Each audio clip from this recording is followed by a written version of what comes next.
This is a spiritual conversation between Abhinavagupta and Ramdeva.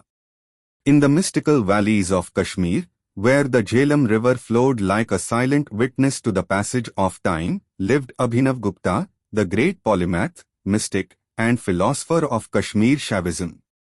His wisdom was sought by many, but only a few could grasp the depths of his teachings. One such seeker was Ramdeva, a devoted disciple who often wrestled with questions beyond the ordinary. One evening, as they sat by the Shankaracharya hill, Ramdeva posed a question that had troubled his soul. Ramdeva bowed before his guru and asked, "Master, scriptures speak of the divine communicating through silence. But if silence is nothingness, how can it contain meaning? And if silence has no sound, then what is the sound of silence that mystics speak of?"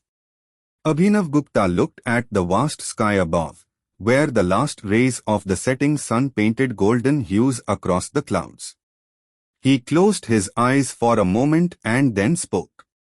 "Come, Ramdeva, let us listen to what silence has to say." He gestured for his disciple to follow him. Abhinavagupta led Ramdeva deep into the Amarnath caves, where the air was thick with an ancient stillness. The moment they stepped inside, the usual noises of the outside world faded, leaving behind an almost deafening silence. After a long pause, Abhinavagupta asked, "What do you hear, my child?"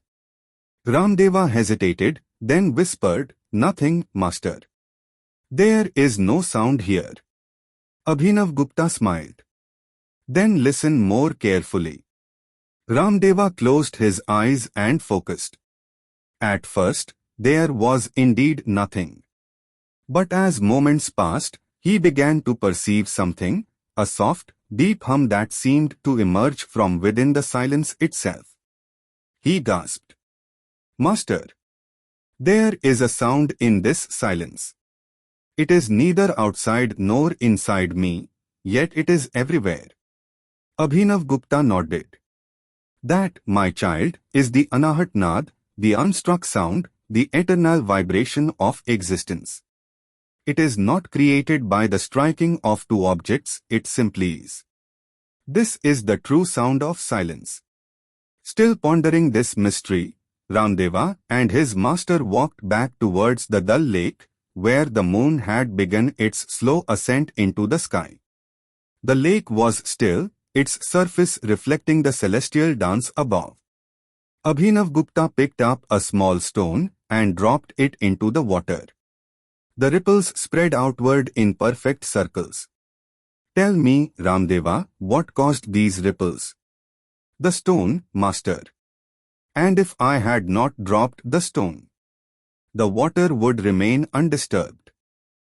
Abhinavagupta's eyes gleamed. "Exactly. Just as the ripples exist because of movement, ordinary sound exists because of external causes.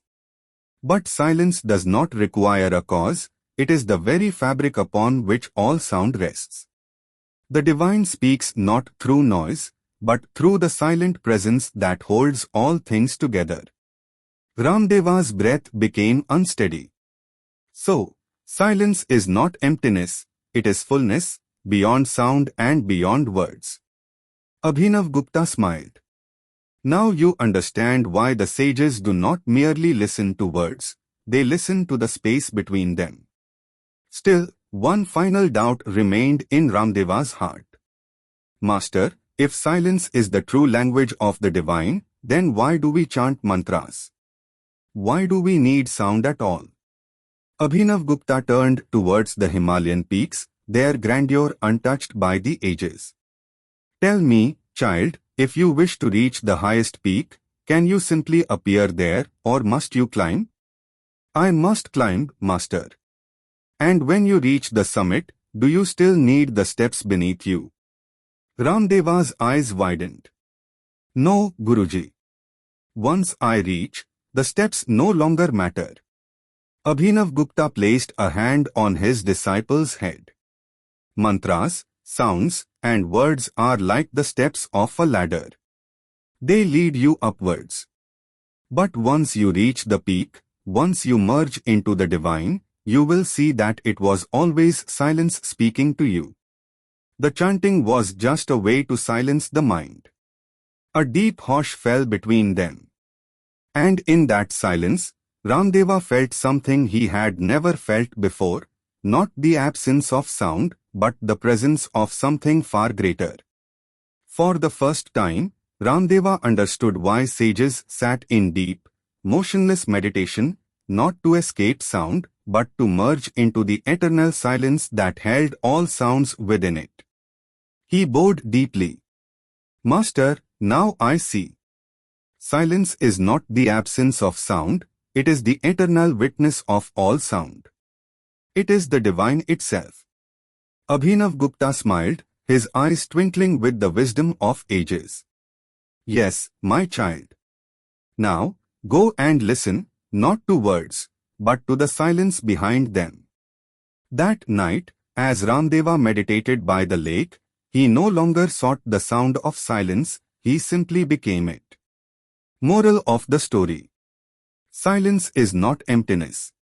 It is the eternal presence that holds all sound. The sound of silence, Anahatnad, is the unstruck, eternal vibration within all existence. Mantras and chants lead the mind to stillness, but divine truth is beyond sound. The wise listen not to words, but to the silence between them. Silence is not the absence of sound, it is the voice of the divine itself. Om Namah Shivaya.